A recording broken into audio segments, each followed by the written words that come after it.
Bismillah. Kalau ada yang sudah kemudian untuk Ilahi nas'aluka bil ismil a'zamil mustafa farrij'ana ilahi nas'aluka bil ismil a'zamil mustafa farrij'ana Bismillah maulana mutadaina wa nahmaduhu ala ni'amihi fina tawassalna bihi kulli amrin ya'fil khalqi rabbil alamin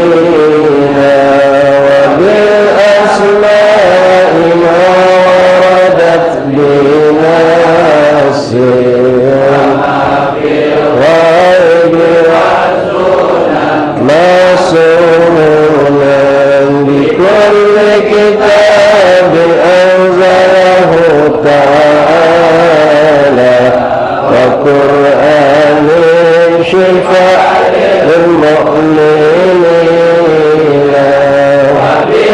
وبالحديث وصلنا ونودنا وكل الأنبياء والمرسلين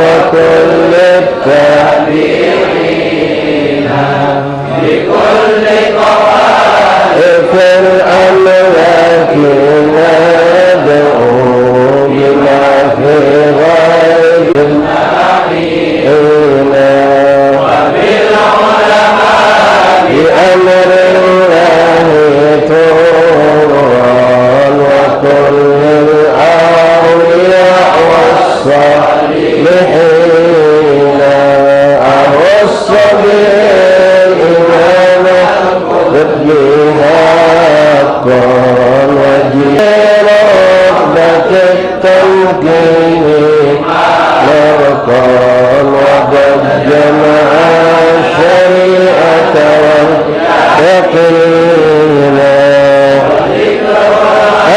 الدروس الركب أجلا القلب صدى للصادقين حبيب الدين الدين حقا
نسألك بالاسم العظيم وجاه المصطفى فرج علينا والمسلمين يا أرحم الراحمين. الفاتحة إلى سيد الشنفاء إلى سيدنا حبيبنا شفينا قرة عيننا سيدنا رسول الله محمد بن عبد الله صلى الله عليه وسلم أهل بيته وأزواجه وذريته وأنصاره وأصحابه وأحبابه أجمعين ومن الأربعة علم قل في مشارق الأرض إلى مغاربها برها وبرها ثم إلى أرواح من المؤلف كرب النافع وسلم كرب النافع والشيخ الحاضر والأذكار الأوراد الأحزاب والنزوم والصلوات دعوات والنجاة كلهم أجمعين خصوصا نقرأ على كتبهم وأورادهم وأحزابهم وزماتهم وصلواتهم ودعواتهم ونجاتهم في معهدنا في مجالسنا في أيام في أوقاتنا في مجلسنا هذا خاصة الإمام أبي بكر العدني عبد الله بن سبع كبر والحبيب محمد بن حسين عبد الله الحبشي وكل من ذكر اسماء العلماء المقدمين في هذا المقام في المجلس من أرواح كابت المقدمين في هذا البلد على فلم دار السلام كلهم أجمعين خصوصا صاحب العارة واهب هذا الدار الإمام الحبيب عبد الرحمن محمد بن منور وأبي وأمي وأولادي وبناتي وذريتي ومشايخ ومشايخ وأقراني والمتقدم من هذه الهالة من هذه البلدة من العلماء والصالحين المقربين كلهم أجمعين أن الله يتغشاهم برحمة وسط الجنة إن الله يعيد علينا بركاتهم وأسرارهم وأنوارهم وعلومهم كراماتهم من وفاتهم الدين والآخرة ثم إلى أرواح والدينا ووالديكم وأمواتنا وأمواتكم وأمة المسلمين أجمعين ثم إلى أرواح صاحب الهار والخبر الشريفة أمي كلثوم بنت عبد الله بن شبك المسلم والحبيب جعفر بن شان السقا وكلت أولي أصواتك أكلهم من الله وغشاهم ورحمة الجنة من الله يدعو علينا بركاتهم وأسرارهم وأنوارهم وعلومهم وكراماتهم الفاتحة في الدين الآخرة وألانة الشفاء من كل داء والأمراض والسقم والألم خصوصا الشيخنا الحبيب محمد بن أحمد بن سلفدعك والوالدة شريف سعود مريم بنت إدريس بن شهاب وكل من أوصانا بالشفاء من إخوان أصحاب الأحباب أن الله يشفيهم شفاء عاجلا شفاء لا يغادر سقما ولا ألما يؤتي لنا ولكم في الخير والعافية التامة والاستقامة في كل طاعة نضرب فعلنا المسلمين البلاء والوباء والمرض والسقم والألم وأملنا إيكم لطفين جديد التامة إن الله يرفع عنا المسلمين البلاء خصوصا إخواننا في فلسطين الله يترحم بهم ويتلطف بهم ويدفع عنهم كل شر والدائر من الله يسعد المسلمين لك أداء dan din halal salih jalal dan kulli khair dan kulli syarr lana wa lakum jami'an muslimin ila hadratin nabi Muhammad sallallahu alaihi wasallam al-Fatihah. Bismillahirrahmanirrahim. Alhamdulillahi rabbil alamin arrahmanir rahim maliki yawmiddin iyyaka na'budu wa iyyaka nasta'in ihdinas siratal mustaqim siratal ladzina an'amta 'alaihim ghairil maghdubi 'alaihim waladdallin. آمين. بسم الله الرحمن الرحيم. الحمد لله رب العالمين. اللهم صل وسلم وبارك وكرم على سيدنا محمد وعلى آل سيدنا محمد. رب اشرح لي صدري ويسر لي أمري واحلل عقدة من لساني يفقهوا قولي. رب زدنا علما ويقينا وارزقنا فهم اللهم ارزقنا فهم النبيين وحفظ المرسلين وإلهامك إلهام الملائكة المقربين. سبحانك يا الله سبحانك لا علم لنا إلا ما علمتنا إنك أنت العليم الحكيم. وتب علينا يا رب إنك أنت التواب الرحيم واغفر لنا وارحمنا وأنت خير الراحمين فانصرنا على القوم الكافرين برحمتك يا أرحم الراحمين. صلى الله عليه وسلم محمد آله وصحبه وسلم. الحمد لله رب العالمين. معاشر الحبائب وبابات hadirin hadirat ikhwan akhwat rahimani rahimakumullah. Jamaah Majelis Taklim Kampung Al-Munawwar di kediaman Al-Habib Abdurrahman bin Muhammad Al-Munawwar rahimani rahimakumullah. Assalamualaikum warahmatullahi wabarakatuh. Alhamdulillah, alhamdulillah, lakal hamdu syukur ya Rabbana. Bersyukur kita kepada Allah Subhanahu wa taala yang kembali memilih kita lalu mengumpulkan kita, lalu dengan pengumpulan ini kita dimuliakan Allah Subhanahu wa taala. Tidak ada satupun kita yang nyampe ke tempat ini kecuali dengan keinginan Allah, dengan iradahnya Allah, dengan ketentuan Allah Subhanahu wa taala. Maka tidak ada sesuatu yang paling patut kita lakukan setelah bersyukur kepada Allah, yaitu kita berhusnuzan kepada Allah, bahwasanya Allah memilih kita semua yang hadir di tempat ini, siapapun kita, menunjukkan Allah cinta sama kita, Allah sayang kepada kita, Allah pengen kita lebih dekat kepada Allah, Allah pengen kita mendapatkan keselamatan dan keburukan, dan Allah meridai kita insyaAllah. Allah akan berikan segala janjinya yang Allah janjikan lewat lisan baginda Rasulullah bagi orang-orang yang hadir di majlis ilmu, di majlis taklim, dengan segitu banyak ampunan dosa dan segitu banyak daripada pahala, dan derangkat kita derajat oleh Allah Subhanahu wa taala.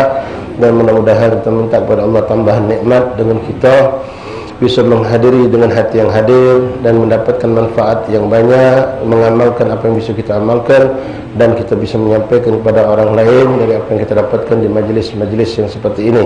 Dan mudah-mudahan kita memohon kepada-Mu ya Allah, berkat perkumpulan ini dan semua majlis yang baik yang kita hadiri, Allah jadikan sebab kita mendapatkan husnul khatimah kelak setelah kita dipanjangkan umur dalam sehat walafiat dalam penuh ketaatan. Amin ya rabbal alamin. Dan kita niatkan juga dengan niat-niat baik lainnya, mudah-mudahan dengan hadirnya kita di tempat ini, keadaan yang buruk mungkin ada di sekitar kita menjadi lebih baik, anak keturunan kita, keponakan kita, mungkin saudara kita, teman-teman kita yang dalam keadaan lalai, berkat kita duduk di majlis ini, Allah rubah keadaan mereka, Allah pindahkan keadaan mereka menjadi keadaan yang lebih baik. Amin ya rabbal alamin. Masyarul habaib hubabat hadirin hadirat rahimani rahimakumullah.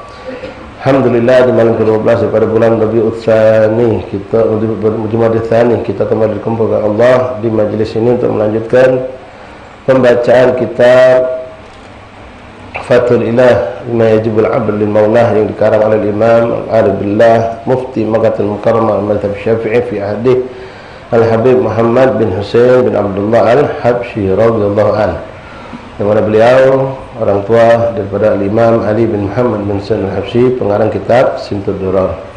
Ikhwan rahimakumullah, masih dalam pembahasan mengenai ma'asil badan, maksiat yang dilakukan oleh sekujur badan kita. Badan ini memiliki anggota badan di bahasa kita. Kemarin sudah dibahas panjang lebar, dibahas terperinci. Ada maksiat mata, ada maksiat lidah, ada maksiat telinga, ada maksiat tangan, ada maksiat kaki, ada maksiat perut, ada maksiat kemaluan. Itu maksiat boleh jadi terjadi dalam satu saat satu saja dari kemaksiatan, boleh jadi terjadi dua dari kemaksiatan, boleh terjadi tiga. Namun ada beberapa jenis, dan di sini banyak disebutkan oleh beliau, maksiat-maksiat yang kalau kita melakukan sekujur tubuh kita dianggap bermaksiat. Bahkan dalam keadaan tidak bermaksiat, dalam kacamata yang baik, kita tidak melakukan sedang zahirnya tidak bermaksiat, kita tetap dihitung bermaksiat. Bahkan termasuk maksiat yang sangat buruk. Misal yang sudah kita bahas kemarin, gugul walidain, seorang anak yang durhaka sama tuanya, dia sedang sholat pun dianggap Allah dia sedang bermaksiat. Dia sedang berbuat kebaikan, dia sedang tidur, dia sedang makan, dia sedang berdagang, dia tetap dihitung sebagai seorang yang bermaksiat selagi dia belum taubat, minta ampun dan minta ridha kepada orang tuanya. Hal yang serupa juga, na'udzubillah min dzalik, kadang-kadang orang melakukan ini tidak merasa. Boleh jadi Allah hari ini duduk di majlis, tadi asal salat berjamaah, tapi dia dihitung terus bermaksiat kepada Allah. Siapa itu? Qati'ur rahim, orang yang memutuskan silaturahim. Orang memutus silaturahim itu setiap saat terlaknat. Bahkan sampai dikatakan walaupun dia mati di dalam Ka'bah sekalipun terlaknat. Hati-hati ikhwan rahimakumullah. Ya, jangan sampai gara-gara hal-hal yang sepele, urusan dunia apalagi bela-bela urusan agama, kita tidak boleh sampai bermusuh. Beda pandangan dalam masalah hukum misalnya, tidak boleh, haram hukum, tidak boleh sampai kita bermusuh. Ya boleh terjadi perdebatan antara hukum agama, tapi habis itu baik. Ulama itu cuma mencari yang mana yang paling sah, yang mana yang paling afdal hukum suatu perkara. Tidak pernah mengatakan kami yang benar, kamu salah, lalu kami menang. Tidak ada cerita seperti itu. Nah, kalau urusan agama baik itu tidak boleh, apalagi urusan dunia, sampai putus hubungan silaturahim. Bermusuhan beda boleh ikhwan, ibadah kita tidak terima Allah, apalagi kalau sampai bukan cuma boikotan, tidak berkurang, benar-benar qati'ur rahim, ada kebencian, kusumat dalam hati kita. Salatun la tarfa'u salatahu illa fawqa syibir, kata Rasulullah. Ada 3 kelompok manusia yang tidak terangkat salatnya kecuali cuma sejengkal pojok kepala. Dari 3 kelompok tersebut, yang pertama disebutkan Rasulullah, siapa? Rajulan mutakhasiman, 2 orang yang musuh-musuhan. 2 orang yang musuh-musuhan. Nah, termasuk maksiat yang sekujur tubuh itu. Lalu yang kedua pun termasuk maksiat sekujur tubuh. Apa itu? Wa mar'atin batat wa zawjuha anha sakhit. Seorang perempuan yang durhaka sama suaminya sehingga suaminya tidak ridha sama dia. Tidurnya dia malam itu dihitung maksiat kepada Allah. Bahkan ibadahnya pun tidak dinilai oleh Allah ketika dia durhaka sama suaminya. Ya, kita makna durhaka artinya si perempuan memang posisinya salah, suami tidak bersalah, sehingga suaminya murka. Karena kadang-kadang ada juga ya laki yang terlalu sentimen atau egois, bini tidak kata salah dia marah. Itu kita sudah bisa menakarlah yang mana yang dimaksud dalam ucapan hadis ini. Artinya memang letak kesalahan, letak kekurangan itu dari sang istri tanpa dia minta maaf, tanpa dia minta ridha, dia melakukan kesalahan itu. Apalagi kalau sampai misalnya memicu kemurkaan ini dari hukum syariat. Si istri melanggar syariat ditegur sama suaminya. Dak nugut tentang dia ngasal lebih pintar bla bla bla. Na'udzubillah. Wa imra'atun batat wa zawjuha anha sahid. Yang ketiga termasuk ini juga maksiat sekujur tubuh.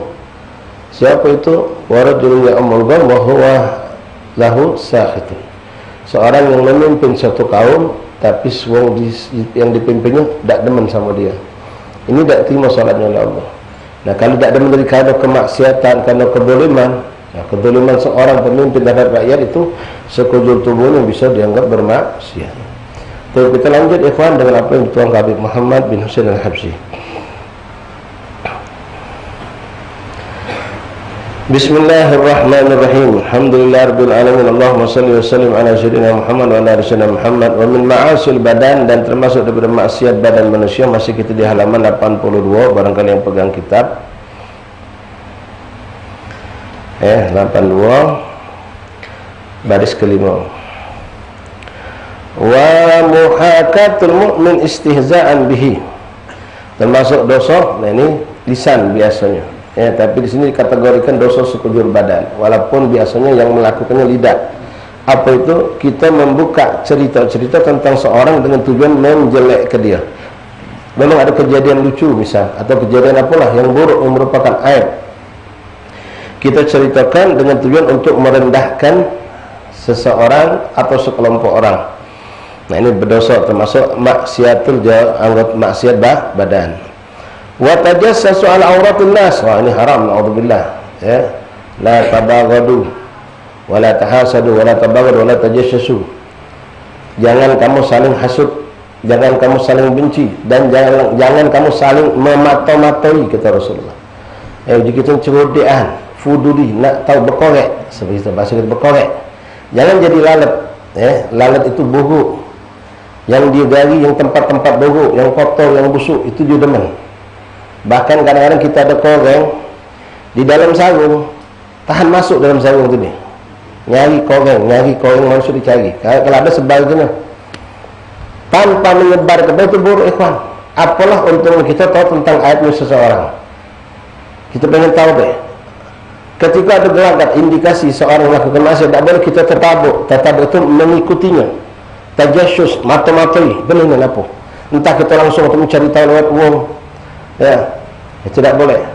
Nah, hal yang seperti ini boleh dilakukan orang yang diberikan Allah wewenang dalam hukum syariat, seperti dia sebagai seorang penguasa, seorang bagian keamanan. Macam kita masang CCTV untuk keamanan, itu termasuk tajassus sebetulnya. Tapi untuk keamanan labas. Tapi kalau sedang fudul masang di depan jendela rumah kita, yang lewat. Fudul apa ini enggak, siapa yang lewat, siapa yang lewat, apalagi tempat di situ ibu-ibu kalau kumpul. Nah, disawat ngene. Saya sebab maksiat dia. Nak tahu fudul kejahatan itu enggak boleh. Tajassus enggak boleh, mencari aib, membuka ngorek-ngorek yang berembang, itu enggak boleh, haram hukumnya. Itu tidak diperkenankan. Kita ini disuruh mencari kebaikan. Rasulullah menyuruh kita, apalagi kalau sudah meninggal, hidup pun sama. Cuma kalau meninggal itu lebih sulit menyelesaikannya, nak minta maaf. Apa itu? Rasulullah mengatakan, udhkur mahasin mautakum wa kufu masawihim. Sebarkan kebaikan orang yang sudah meninggal itu. Keburukannya tutup, jangan disebarkan, jangan ceritakan. Nah, sebenarnya ini perintah Nabi untuk kita hidup juga.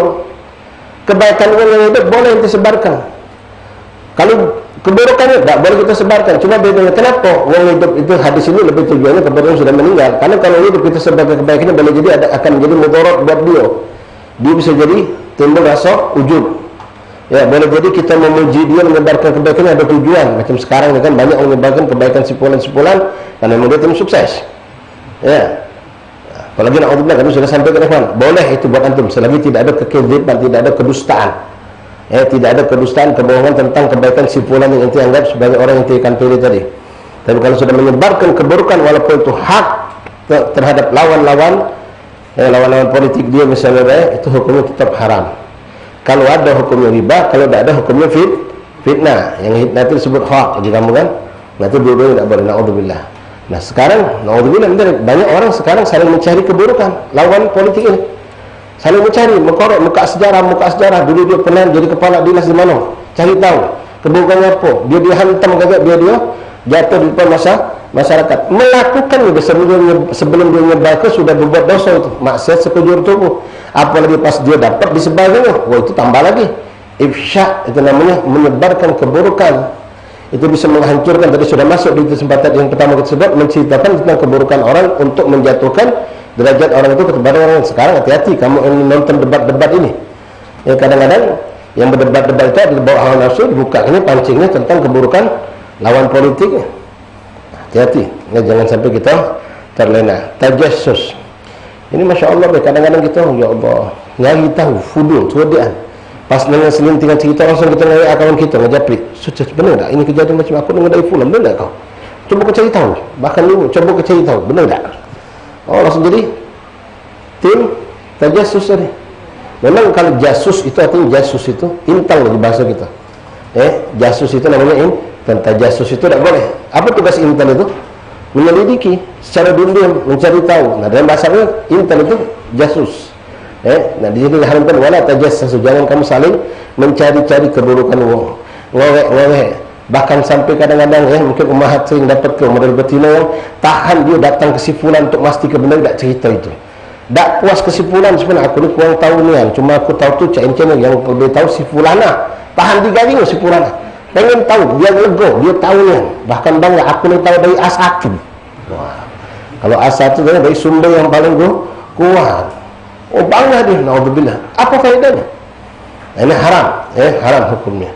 Wala tajassasu ala auratin nas, jangan kau ngorek-ngorek mencari-cari tahu keburukan manusia. Baik muslim, baik kafir, jelas-jelas apalagi muslim. Mau kafir keburukannya tidak boleh kita buka, haram hukumnya, tidak boleh. Nah, kecuali ada hal-hal tertentu, saat-saat tertentu yang mau tidak boleh, sudah pernah kita bahas. Ya, antum nak lebih luas lagi, ini sudah kita pernah bahas panjang lebar di kitab Al-Adhkar. Kapan seorang itu boleh mengungkapkan keburukan orang lain? Di antaranya ketika dia minta keadilan. Misal, seorang istri dizalimi oleh suaminya, KDRT, disiksa, tapi orang tidak pernah tahu kejadian di rumah ini, kejadian waktu mereka di luar kota, tidak ada yang tahu. Balik ke rumah, Masya Allah, cak mesranya yang di kampung paling besar dia berdua, padahal berperang terus, sering dizalimi istrinya, sering dijahati. Maka ketika sang istri tadi itu tidak kuat lagi, dia ngadu kepada orang yang bijak atau kepada mahkamah misalnya. Mau tak mau mahkamah nanya, apa yang dilakukan suami kau terhadap kau? Kejahatan apa yang pernah dilakukan kepada kau? Mau tak mau dia akan ceritakan. Yang seperti ini bukan hibah hukumnya, karena untuk mencari keadilan boleh diceritakan dengan tanpa menambahi, yang tidak ada, jadi diadakan. Itu haram, ngado-ngado di kita haram. Ya seperti kita juga diminta untuk kesaksian, kesaksian benar tak kau menyaksikan kalau si fulan melakukan begini ini. Ketika ini memang dibutuhkan dan tidak ada saksi kecuali kita. Yang mana kalau kita tidak maju jadi saksi, perkara ini akan mubham, tidak jelas.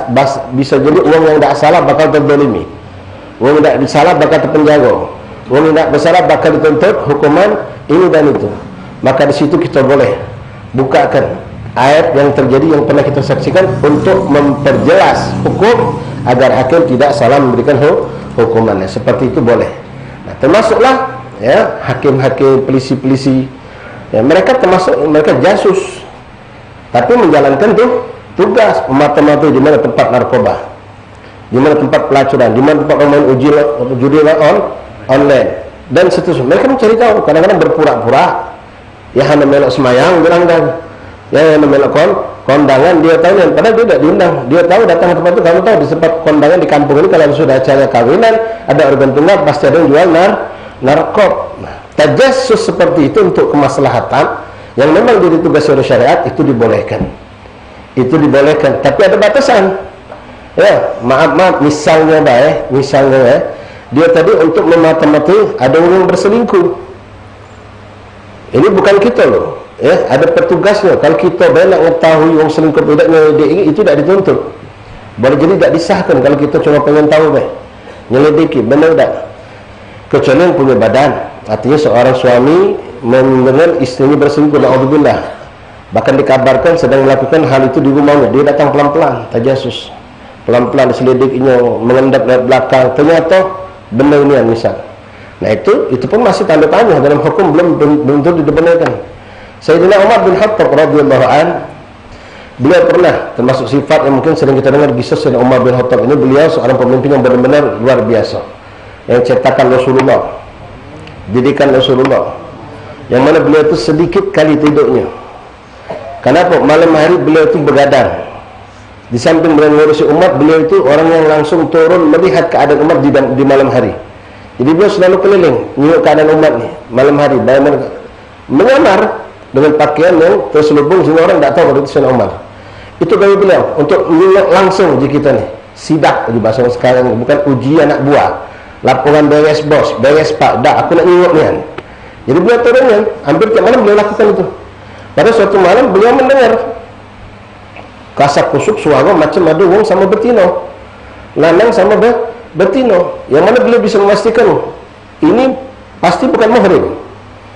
Akhirnya beliau tadi itu pas menyaksikan itu, dan beliau mendengar suara itu, beliau stop, beliau dengar. Lalu beliau dengar, setelah beliau dengar, dia memastikan kalau memang ini ada suatu hal yang buruk, beliau langsung masuk, dobrak pintu. Ternyata benar yang beliau dapatkan apa yang beliau sangka tadi. Langsung Sayyidina Umar melabrak orang ini, kau ini melakukan bla bla bla bla bla. Ujian itu, ya Umar katanya, memang aku punya salah, tapi salahku cuma sikok, kau punya salah dua. Kata beliau tadi itu, kau punya salah dua. Pertama, kau tajassus, kau nindak mata-matai gawe kami. Yang kedua, kau masuk tanpa izin. Kata orang tadi. Walaupun ini nanti ceritanya kalau seorang yang memang petugas itu dibolehkan dalam syariat, ya apalagi seorang amir seperti beliau. Tapi itu suatu perbuatan yang dianggap suatu hal yang dijadikan oleh yang bersalah tadi kesalahan pada Sayyidina Umar. Kau ngendap, kau menceritakan itu tidak boleh. Memang aslinya kita lewat baik, tak usah fuduli, ya dengan wong kasak kusuk dan lagi. Hatta kita jaga malam keliling. Kalau dengan di rumah ada kelakar yang betina, ya husnuzon, itu laki bini lagi berdalu kelakar. Tak boleh kita ngoping kadang-kadang. Dia berdek macam ngomong lah. Dengar. Sudahlah, kalau itu pun mau orang kelakar laki bini, apa nak melok dengar? Haram hukumnya. Nah, tajassus ini diharamkan. Jadi kecuali orang-orang memang diberikan tugas. Wa tajassusu ala auratin nas. Sekarang ini sekali lagi ikhwan hati-hati medsos ini ya. Akan memancing antum pengen tahu. Kadang-kadang disebarkan. Walau banyak dosa kita zaman akhir zaman ini, lewat medsos ini. Walaupun banyak juga yang dapat pahala dengan gampang lewat medsos. Kalau dia pintar menyebarkan kebaikan, tinggal ngesai 1000, 2000, sejuta orang manusia baca mendapatkan kebaikan itu. Tapi kalau salah ketik, salah tulis, yang kita sebarkan keburukan, 1000, sejuta manusia berbuat maksiat, dosanya balik ke kita juga. Na'udzubillah. Kemudian ikhwan rahimakumullah, wa tajassus 'alal auratin nas wal washm wal hajrul muslim fawqa 3 li ghairi udhr syar'i. Ikhwan rahimakumullah, termasuk perbuatan dosa yang terhitung maksiatnya maksiat sekujur tubuh. Kalau kita belum mengawikannya, ya Rabb, mudah-mudahan jangan pernah digawikan ila akhir hayatina, sampai kita wafat. Kalau kita pernah mengawikannya, ya mudah-mudahan tidak kita tambahi dan bisa kita buang. Apa itu? Muat tato. Tato itu bukan seni ikhwan, ya, bukan gaya hidup. Itu ada hukum dalam syariat, hukumnya haram. Nah, haram ini dihitung sejasad, sebadan. Bukan habis haram waktu ngawi kedai. Selagi barang itu masih nempel di badan, ini bermasalah secara hukum kepada kita. Karena akan menghalangi sah tidak sahnya, menjadikan sah tidak sahnya mandi wajib kita dan wuduknya kita. Karena yang namanya tato itu, cat itu, yang jadi bahan seperti cat itu menempel menjadi satu dengan kulit kita, dan dia tidak merembes banyu, menghalangi banyu. Tato itu, sekarang kita tengok seremnya, jadi seni. Wong kafe ya silakan, ada yang dibetis, ya ada yang di leher, ada yang di gaya, segala macam. Nah, yang sudah terjadi, apa yang harus dilakukan? Taubatan nasuha, minta ampun sama Allah. Kedua, apa yang harus dilakukan? Berusaha membersihkan. Tidak baca itu, kalau kita nak membersihkan, kita harus melukai diri, disetrika, pakai baju keras, pakai alat ini dan segala macam, sampai kita harus mengalami suatu yang musibah di atas musibah, maka syariat memberikan kebijakan. Ikhwan rahimakumullah, tolong sampaikan semua kawan kita yang mungkin hijrah dan dia banyak tubuhnya dengan tato tadi itu. Ya, pertama suruh taubatan nasuha, minta ampun sama Allah. Kedua, karena itu sama dengan minum khamr, hukumnya haram. Cuma minum khamr minta maaf bukan ngeci kena naudzubillah min dzalik, ente narkoba bukan ngeci kena naudzubillah min dzalik, pas ente memakai, ente mabuk, di situ haram kena. Pas ente sudah sadar, selesai. Artinya ente tidak ada lagi keburukan selanjutnya. Tapi kalau ini kan selama ada di badan, dia terus menghukum pada diri kita. Mandi wajib kita secara hukum asli tidak sah. Makanya hukum mandi wajib tidak sah, berarti sholat kita tidak sah juga. Nah, cuma di sini ada khusus ya hukum untuk orang sudah terlanjur memasang. Ya, pertama dia harus taubatan nasuha. Kedua, berusaha menghilangkan sampai semaksimal kadar kemampuan menghilangkan. Cari tahu.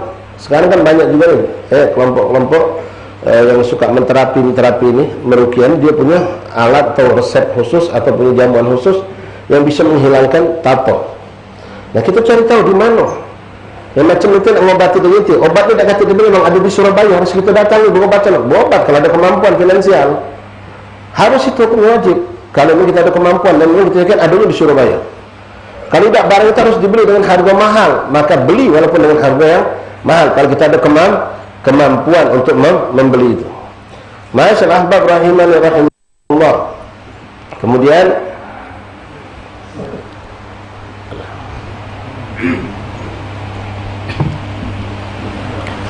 kalau seandainya dia sudah berusaha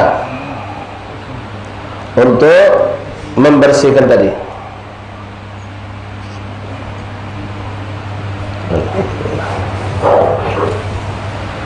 nah sampai batas maksimal yang mana tidak bisa dibersihkan kecuali harus misal dengan dibakar, disetrika, diberi misalnya dengan air keras sehingga terkelupas kulitnya, sehingga ini membahayakan dia. Bisa jadi dengan itu dia akan mengalami kelumpuhan atau bebitek jahat dia punya badan, membuat dia tadi tidak bisa bergawi, tidak bisa berbuat dalam sekian lama waktu, bahkan boleh jadi cacat total sepanjang hidup. Maka syariat mengatakan tidak harus sampai seperti itu.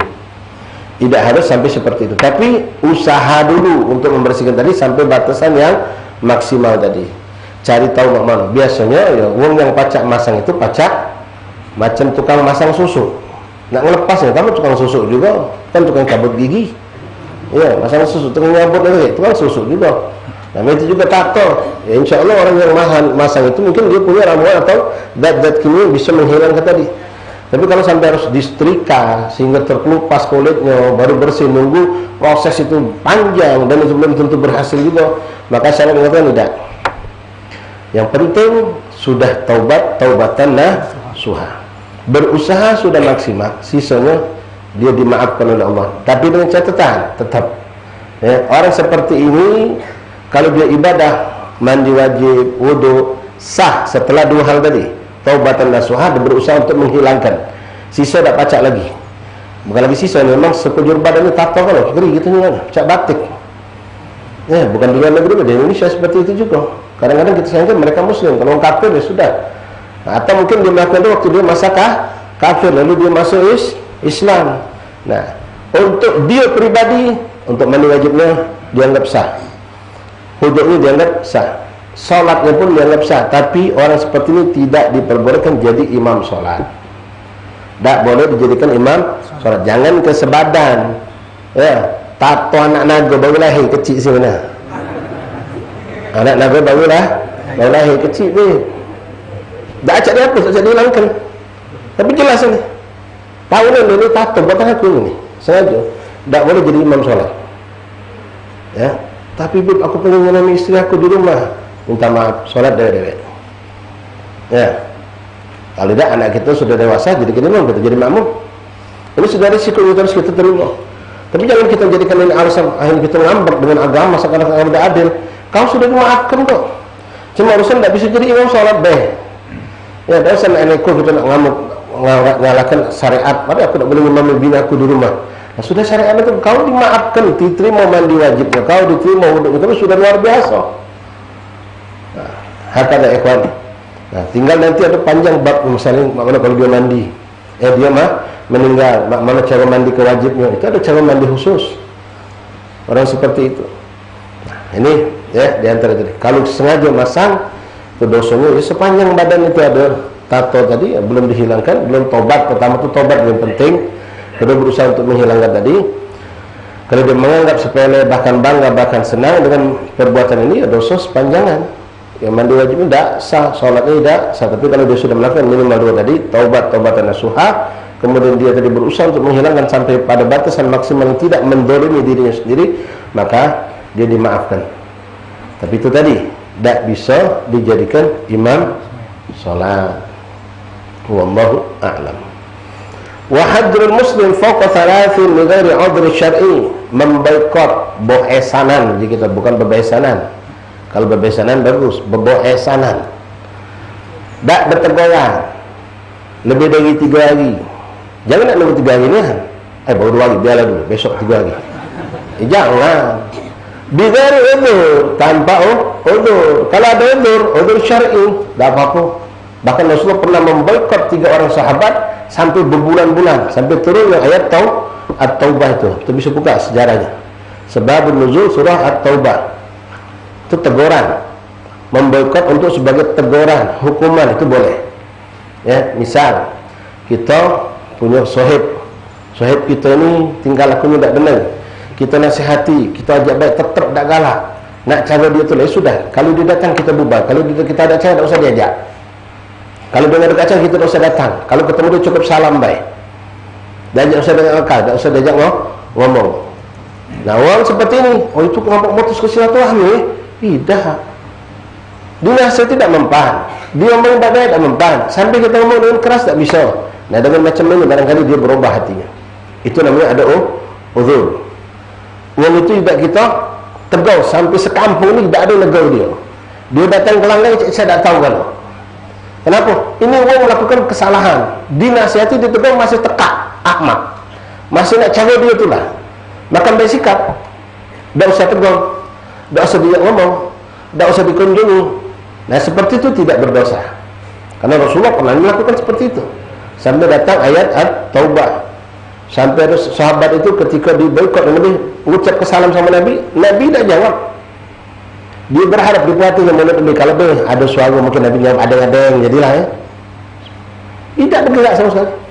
Sahabat pun tidak boleh ke Nabi untuk dekat sama dia. Tak boleh ngomong sama dia. Sampai 3 orang sahabat itu ngasuh dunia itu pecah sempit. Ini gara-gara apa? Mereka waktu berpanggilan jihad, berperang, mereka lagi datang malesnya, tidak ada semangat untuk berjihad, lalu datang kepada Rasulullah minta udur, ya Rasulullah, bukan dalam melek berperang Rasulullah, kuago kami Rasulullah, katanya go. Padahal alasannya alasan barit, alasan yang tidaklah semestinya dijadikan alasan.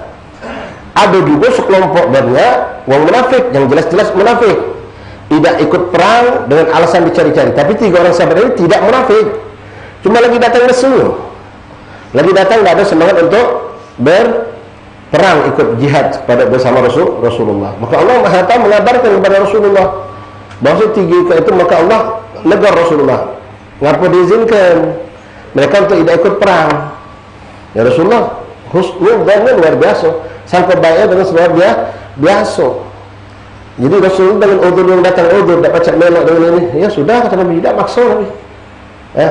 Tapi Allah lebih tahu ternyata di antara mereka ini membuat alasan. Sebagian munafik, kalau munafik sudah tidak dipeci lagi ya, masuk sudah kategori orang-orang yang naudzubillah dilaknat. Tapi ada 3 orang sahabat tadi, mereka melakukan itu bukan karena kemunafikan, tapi lagi jika itu sungkan, lagi lesu. Diajak pergi maulid, ya lagi aku pergi, insyaAllah aku nyusul aja lah dulu. Apa kita, kau ni tak cinta Nabi langsung, dah. Betul lah, hamba Allah maulid lah hadir 17 kali. Pas malam 18, 19 dah ada, jangan kita kata langsung tak cinta Nabi. Ya, pasti di rumah, nanya sama anaknya, abah kamu kemana semalam tak pergi maulid? Di rumah, apa kami? Tidur. Tidur dia. Ya mungkin lagi lesu, lagi datang umur tidak ada. Nah, keadaan sahabat sepertilah kurang lebih. Jadi bukan munafik. Maka Rasulullah, ya tentu dengan ini perintah Allah, bukan Nabi macam-macam, memboikot. Nah, boikot seperti ini ada uzur namanya. Di boikot ada uzur. Di sini dikatakan Nabi Muhammad, wal hajr wa hajrul muslim fawqa 3 ghairin udhrin syar'i. memboikot, tidak menegur, atau bahasa kamu buat ihsanan, ya, dengan seorang muslim sampai 3 hari. Ada kalau 3 hari tidak boleh, apalagi lebih dari 3 hari tak teguran. Ya, macam kita tengok sekarang, pakai baju beda baju, tak teguran, tak salaman. Sikap orang apa? 1, sikap 2, sikap 3. Lewat baik. Salaman masjid biasa habis semayang, habis doa, mantap duduk. Sambil alhamdulillah sallallahu, semangat salaman. Ini berdebis, sikap pintu kanan, sikap pintu kiri, sikap pintu belakang. Lagi kalau 3 ni. Oh, siapa ni? Ada apa ni? Berarti mudarat sudah nampak hari ini. Permusuhan sudah ada, ketidaksukaan sudah ada. Na'udzubillah min dzalik. Jadi tak boleh memboikot itu. Buat ihsanan. Anak kecil, budak-budak itu jangan dia biarkan. Kenapa kau tak main sama mama? Abdullah main semua. Kalau buat ihsan. Budak kecil, wajar. Tapi tak boleh dibiarkan. Jangan sampai mereka melakukan hal itu walaupun belum ada hitungan dosa. Diajari kalau perbuatan itu tidak diperkenankan. Tapi ikhwan rahimani rahimakumullah. Wa mujalasatul mubtadi' wal fasik lil inas. Duduk sama ahli bid'ah, duduk sama orang fasik kerana merasa nyaman. Ini na'udzubillah termasuk dosa besar. Inti tak melak mabuk, inti tak melak narkoba, inti tak melak berjudi, tapi duduk sama mereka sambil berdaluan, kelakar, makan, ngopi, Masya Allah. Menjalis, janis, hati-hati. Kita bakal terkena efeknya, kita akan menjadi seperti mereka. Kedua, mudarat yang kita tidak boleh, tidak bisa mengingkari dan tidak bisa menyalahkan orang lain kalau macam kita sama macam mereka. Ketiga yang lebih buruk lagi, menjadikan ahli fasik ini ngerasa dirinya tak salah. Kenapa? Dia terkenal kaya, tajir lewat rentenir, lewat jadi lintah darah, lewat perbuatan-perbuatan yang buruk. Tapi orang ni malam begadang depan rumah dia sampai 3 meja gaplek, kopi, teh, susu, tak putus. Jadi ngebos dia. Orang kampung dari IT sampai yang ada kan, begini kan, rasa nyaman, rasa tenang. Dia tak rasa salah apa-apa. Dia tak rasa buat dia salah. Buktinya bahkan kadang-kadang bilang dari kalau seandainya ada seorang misalnya yang dikatakan tokoh masyarakat, pengurus langgar, pengurus masjid atau ustaz, kebetulan minta bantuan sama dia, tambang angkat kepala dia. Ingat, ustaz kamu datang ke mana? Biarlah kami dalam pertengahan masjid, kami daripada minta sama kamu. Macam itu. Kenapa? Dia akan sombong, ngasuh dia, ngasuh gagal, ngasuh benar, ngasuh bahkan kita butuh dengan dia. Nah, takyid itu namanya takyid, menguatkan perbuatan maksiat. Kalau kita duduk sama orang ahli bid'ah atau ahli maksiat, fasik. Baiklah kata perempuan sama ummahat, akhwat, kamu bergaul dengan perempuan-perempuan yang tak berjilbab, dengan pakaian saksi. Walaupun masih tetangga dekat, keluarga dekat, cukup kenal tapi tidak usah sampai akrab. La mawaddah wala qati'ah. Tidak ada hub yang mawaddah itu cinta yang dekatnya. Berakabannya kemana jalan baik itu. Tapi jangan juga putus hubungan silaturahmi karena dia muslimah.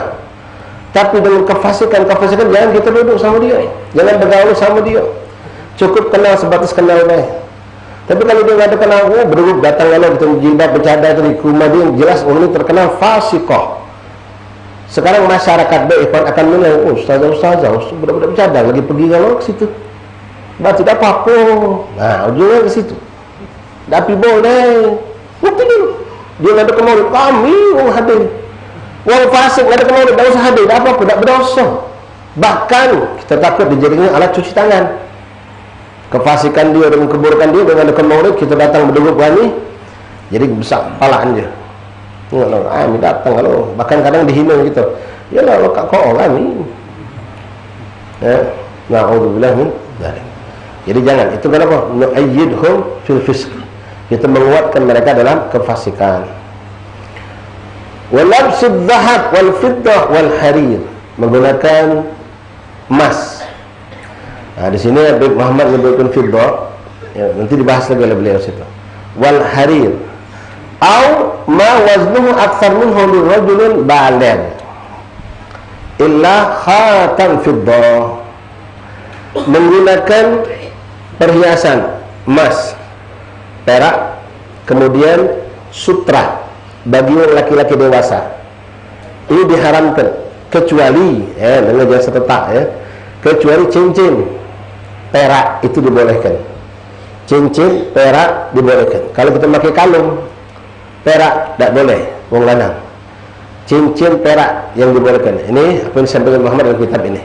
Jadi kalau cincin dari besi, dari stainless, dari plastik, dia apa boleh? Yang tidak boleh emas. Perak boleh, bahkan Rasulullah ya takhattam bil fiddah. Nabi pakai khatam, pakai fiddah. Nah sekarang ini minta maaf habaib, kita perlu belajar ihtiyat, bab jaga-jaga, bab warok. Masalah di sini sudah sebutkan au ma waznuhu aktsar min rijal, aktsar minhu min fi rijal al baligh. Di Palembang ini ada kita kenal namanya apa? Swaso. Emas swaso. Ini mungkin emas, bukan swaso. Nah, percampuran swaso ini percampuran emas dengan selain emas, boleh jadi perak atau boleh jadi jenis yang lainnya. Nah, ini ikhwan rahimakumullah, kalau kita membuat nimbab berwarok untuk jaga hati-hati, tidak usah. Karena ada emasnya. Nah, apalagi kalau emas itu sama kadarnya campurannya dengan yang bukan, apalagi lebih banyak, haram hukumnya. Swaso tadi semakin cantik semakin banyak emasnya. Misalnya, entah itu bentuk jam, entah itu bentuk cincin, campuran emas dengan yang bukan emas tadi itu lebih banyak emasnya, maka haram hukumnya. Sama juga haram hukumnya. Nah, bahkan ada sebagian ulama tidak nunggu sama, kata mereka. Kalau sudah dikategorikan ada emas itu banyak, maka hukumnya haram. Jadi mana mengatakan banyak itu banyak bukan berarti harus sama atau lebih.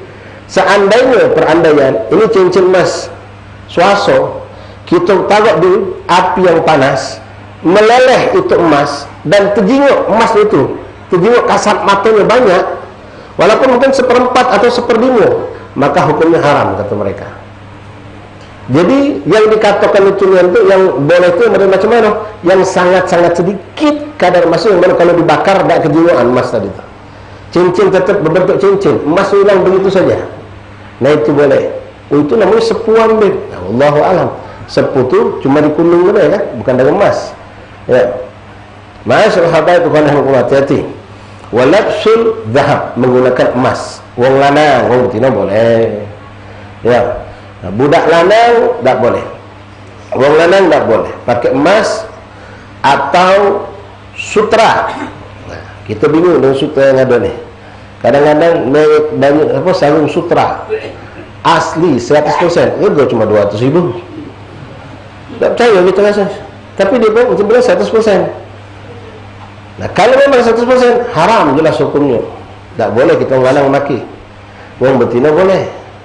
Ya, untuk ini dilebihkan Allah banyak. Dan untuk urusan perhiasan di dunia ini, emas dia yang maki kita tak boleh. Ya, kan banyak orang waktu mak ni orang lanang tu bagi waris dua kita sikoh. Nah, ini kamu nikmati dunia emas, pakai cincin, sampai anting-anting, gelang, kalung, wetip di badannya. Wong betina yang menyenangkan di surga bukan bidadara. Kalau kita nggak bidadari. Yang menyenangkan perempuan di surga itu perhiasan. Sama seperti kehidupan dunia. Yang mereka lebih senangi emas perak. Kadang-kadang sampai ada perempuan yang naudzubillah tipis iman, ngomong sama lakinya dalam arti kata bahasa itu bahasa hati, karena ngapot kendak lah orang sana. Yang penting jangan lupa beli kemas. Balik ngawak kunyit. Ya, balik ngawak tu. Kau nak pergi ke mana nak segar kau kendak lah kau sana. Yang penting butuh rumah mana berasap. Kunyit tadi awak ni kunyit di pasar 7-10 cik tu. Apa? Kunyit jahe lengkuas. Kunyit kemas.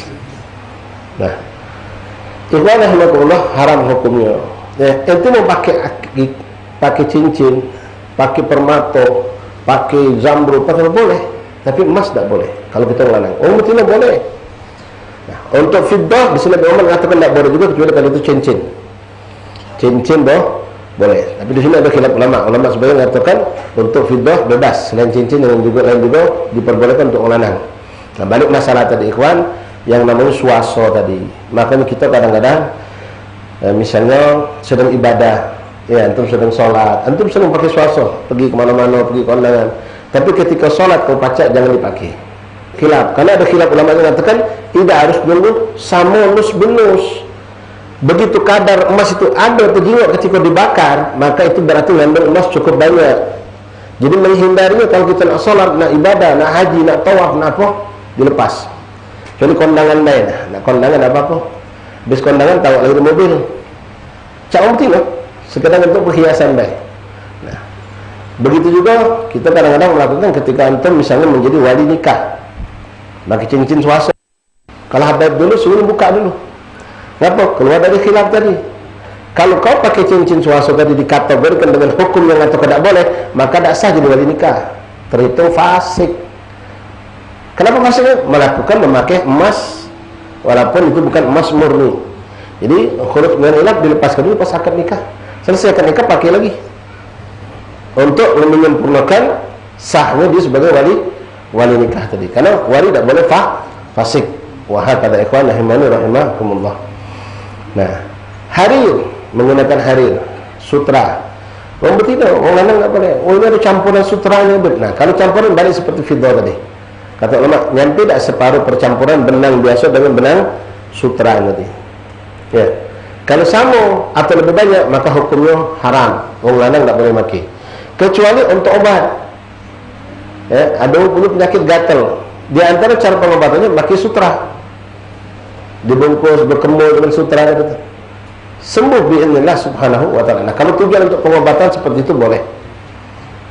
Tujuan untuk pengobatan seperti itu boleh. Kalau pakai songket, oh jatuh. Kadang-kadang tersiksa juga nak zuat mikir ke songket. Minta besan, minta 1/4. Nah, begitu. Ada 1/3, 1/3, 1/4, 1/2. Songket 4 ikut dari zuat 18 tahun sampai sekarang tak pernah kami pakai. Jadi tak punya adab baik. Dulu buka kartu laki gitu. Dulu aku ngutang di songket. Baru 2 tahun lalu lunas. Ya, tak usah paksa ke ikhwan. Ya, nak usah songket ya 1/4 pula. Terduduk kita. Ya. Beli baju saya biasa, cap gajah duduk, dia tak terduduk. Ya. Atau wadimah atau apa, jadilah. Duit banyak itu untuk olah buat kehidupan kita rumah tangga. Ini kadang-kadang kita ni terlalu anak kawin, habisnya mikir ke dari mana balik ke duitnya. Nah, ke duit telean dibuka isinya sepelet. Pegang rumah tangga. Kau tu pula ngapa nak pakai gedungnya, kau tu pula nak ributan. Kemarin dia sama-sama galak. Ya, telean sepi gara-gara hujan deras banjir nak ke gedung tu datang. La haula wala quwwata. Sederhana baik ikhwan. Ya jangan paksakan gini. Nak sewet songket, nak ado ini, nak ado itu. Yassiru wala tu'assiru kata Rasulullah. Apalagi urusan nikah. Mudahkan urusan itu. Jangan diperberat. Ya jangan dipersulit. Tapi ikhwan rahimakumullah. Nah, pakai sarung apa namanya tadi? Sutra, pakaian baju sarung apa tak boleh. Ya anak penanganannya sedih juga. Ya, jadi waktu ada satu kejadian di Palembang inilah. Ada satu acara hall, jadi ada satu jamaah kita, dia tadi sebagai abah pengantin, jadi sama anak-anaknya ya biasa baju seragam, makilah sewet sutra 100% yang dipakai nih, sewet sutra mungkin yang dionggerot, besan yang gerot juga, jadi mereka sewet sutra 100%. Habis acara ngagak, berapa panjang sih kita nih, sampai jam 2 pagi, belum semayang, kita keluar dari masjid dari sholat, kita nunggukan. Dah sorry. Iyo, ane lagi bingung, ane nak pakai sutra ni. No, je gitu.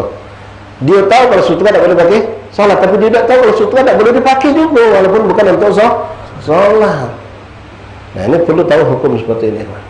Ai tak apa-apa kalau dah buat. Ai tak apa-apa kalau sekali-sekali. Jangan dikawani. Tapi ikhwan rahimakumullah. Illa khatim fiddah.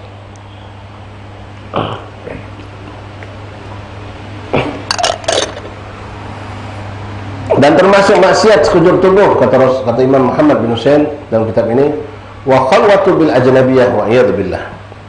Berduaan di tempat sepi dengan perempuan yang bukan muhrim, haram. Walaupun tak ngapa-ngapa.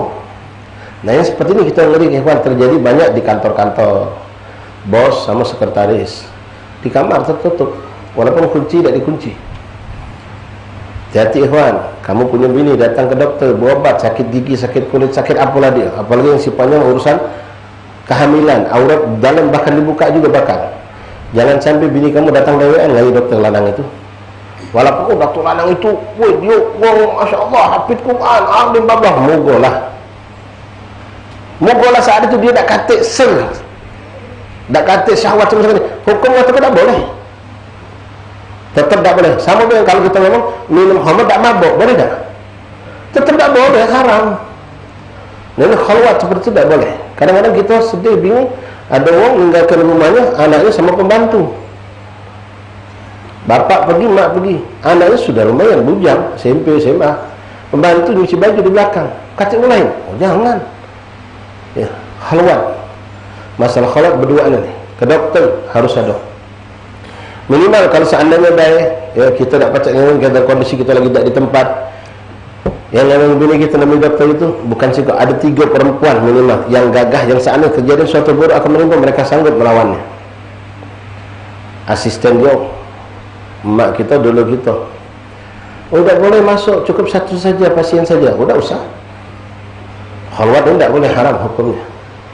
Ya. Makna khalwat artinya berdua-duaan di tempat yang tertutup. Nah, termasuk juga, minta maaf ikhwan awat kemana, zaman kita ni subhanallah beda dari zaman dulu. Ada Gojek, ada Gokar, ada apa lagi selain Gokar, mobil-mobil bersewaan taksi segala macam lah, dari dulu ada. Nah, ini ummahat akhwat hubabat, hati-hati.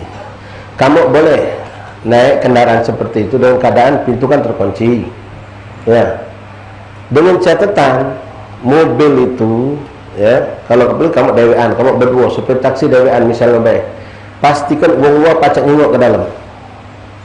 Artinya ribennya tembus pandang. Kalau gelap, berapa sudah itu? 60 misalnya baik. Uang ada pacak, nyingok sampai macam ini gitu. Ada pun juga. Haram hukumnya. Walaupun tidak terjadi apa-apa, itu sama dengan khalwat. Jadi kalau naik taksi, kalau ketemu taksi atau mobil yang ribennya gelap dalam, buka kacau, dah sangat kasih, biar orang luar pacak ni, itu hukumnya. Ibu di rumah, abah ke pasar, laki ke pasar, dewean di rumah, ada Pak RT datang nak nanya tentang nak pemilu ni, banyak ditanyakan, kakak segala macam ada apa. Pak RT masuk, pacak kita tolak, minta maaf itu pacak nak kakek suri biar laki kami lagi mentu. Ada dengar biar aku ada ini, jangan repot dulu kamu tu.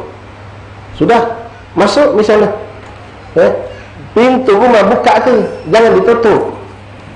Pintu rumah dibukakan. Nak LT, nak orang biasa, nak tetangga, pokoknya siapa pun yang bukan mahram, maka si perempuan tak boleh menutup pintu. Bukakan, biar Allah pacak ini apa yang terjadi tidak. Kalau tidak, itu termasuk bisa jadi hukumnya khalwat. Nah ini perlu kita perhatikan, ya. Ikhwan rahimakumullah, fidakumullah, faqakumullah. Ada masalah melihat aurat, ada melihat perempuan ajnabi, ada namanya khalwat. Macam orang duduk bergandeng di kuade, orang duduk bergandeng di kuade. Yang hadir banyak anak betina beratus. Ya, banyak kita dulu tak baca, tak tahu, tak faham juga kenapa itu sampai terjadi. Nah, secara hukum khalwat, ini tak khalwat. Dia berdua di kuade itu jelas laki bini sudah sah, tapi si lanang mandang betina yang di depan dia, betina mandang orang lanang di depan dia, apalagi fokus misalnya acara betina kalau kita duduk lanang dewean, tak ada itu kemayu nah, lalu ujian pasti dia akan memandang. Dan yang ada ini tak ada datang tu tidak memandang, yang nak jingok pengantin. Dan hukumnya bukan masalah khalwat lagi sudah. Kenapa tak boleh setkan laki ini di samping dia? Kenapa tak boleh setkan bini di samping dia? Ini bukan masalah khalwat. Ini masalah bab nazar, pandangan. Kita berjujur ikhwan, minta maaf. Ketika kita pergi kantin kawan kita tengok bini kawan kita cantik belakang. Oh gila cantiknya bini si Jun. Oi, lolornya si Ujang tu dah kalah. Oh komentar lagi tu. Ya. Komentar begitu tu perempuan sama. Oh gila. Fatimah dapat laki bahaganya, hidung mancung besar tinggi. Wah, sudah ini namanya penilaian sudah. Haram melihat ajnabi tanpa ada hajat yang darurat, tidak diperkenankan. Hati-hati ikhwan, ya khalwat jangan sampai. Ya ini kadang-kadang kita ngeri. Nengok yang seperti tadi kejadian, bininya pergi ke pasar, lakinya di rumah, pembantu tukang cuci baju, tukang setrika, tukang pel ada di rumah juga. Ya, jangankan masih bujang masih muda, lah tua engkau pun tak boleh. Ya, apalagi masih bujang masih seger. Itu syariat yang ngatur. Wa khalat badil wasafaratul mar'ati bighairi nawhi mahram. Nah, ini banyak zaman sekarang apa? Betina pergi pergi ziarah keluar kota, tak kata mahramnya. Apa hukum itu? Tak boleh. Laki kami izinkan ustaz, bengak laki kamu tu. Mahram kirim, bini kau pergi, anak kau yang bujang, jangan ya ebok kamu. Tak boleh seperti lain. Mengenai banyak. Ada ustazahnya pula. Pergi hal Solo, pergi hal Kalimantan, pergi hal Singapura, cacam. Mana ada gede-gede macam itu? Cukup di rumah. Cukup pergi ke majlis baik. Nak pergi Jakarta, pergi ke mana? Kadang tanpa mahram. Pergi sana, pergi sini. Tak boleh ikhwan. Tanggung jawab antum. Ini kadang-kadang ngambak tak diizinkan. Mau ada komen tak boleh meluk. Itu boleh kalau sana tu laki ni izinkan, saya ni izinkan. Ya laki ni bengak, aku pintar. Kamu tu seperti orang baik. Pakai mobil ni kan Masya Allah banyak perempuan mampu nyopir keluar kota. Kami seperti orang baik, orang 9, orang 8. Oh, terkapulah kalau kau buat tengah jalan. Walaupun gagah galau, super hebat galau. Tidak. Ya. Safar itu harus ada mahram. Ya, pergi ke mana-mana keluar kota, kalau perjalanan jauh itu harus ada mahram. Mahram bukan budak kecil yang dapat jangan mampu. Siapa mahramnya? Anak kanek siapa? Abdul Rahman. Umurnya 4 tahun, belum jadi mahram.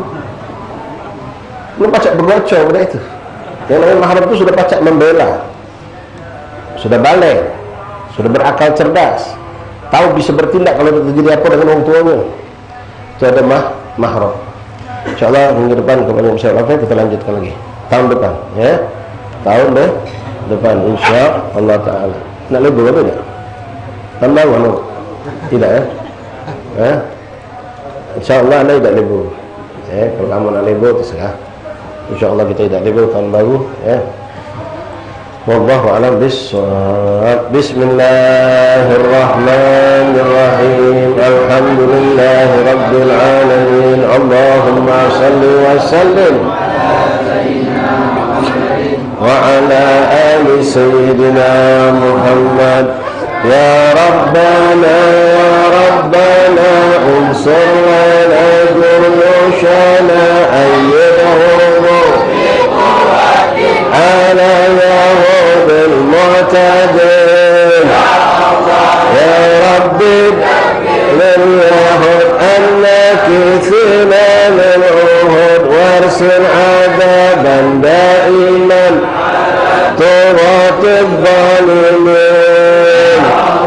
Ya Rabbana bil Mustafa wa alihi ahli wafa Qurubana warham jami'al muslimin wa bi'ali al-murtada ya ilahi birrida wa bi khadijatil kubra sighar al-mu'minin wa bi Fatimah bint Rasul ya ilahi wajil Hasan sunnal Husain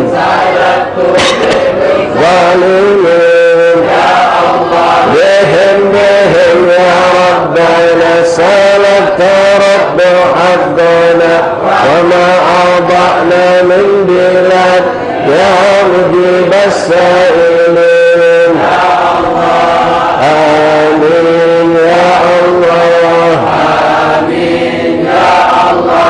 Amin ya Allah. Amin ya Rabbal Alamin. La tahillu wa sallallahu alaihi wa sallallahu alaihi wa sallam tilfutuhu wallahu rasulullah sallallahu alaihi wa sallam wa ala nati shifa min kulli da wa lam nabsakum alam susan syekhana Ustaz Muhammad bin Ahmad bin Hasan Fadah wa Syarifah Wanti binti Muhammad As-Sagab wa Daniel bin Ali bin Tayyib wa walidah Syarifah Suud Maria binti Idris bin Syahab wa kullu man awsana bi shifa min ikhwan ashabana ahbabana annama yashfihim shifaan ajila shifaan la yughadiru saqaman wala alam halatin salihah jalibatan likul khair دافئة بكل شر لنا ولكم بالمسلمين إلى حضرة النبي. فاتحة. أعوذ بالله من الشيطان الرجيم. بسم الله الرحمن الرحيم. الحمد لله رب العالمين الرحمن الرحيم مالك يوم الدين. إياك نعبد وإياك نستعين صراط الذين أنعمت عليهم غير المغضوب عليهم ولا الضالين.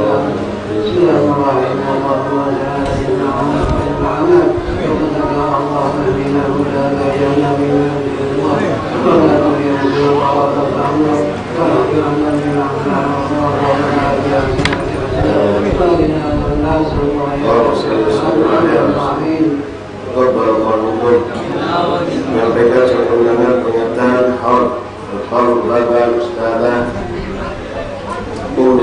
Binti Abdullah bin Syekh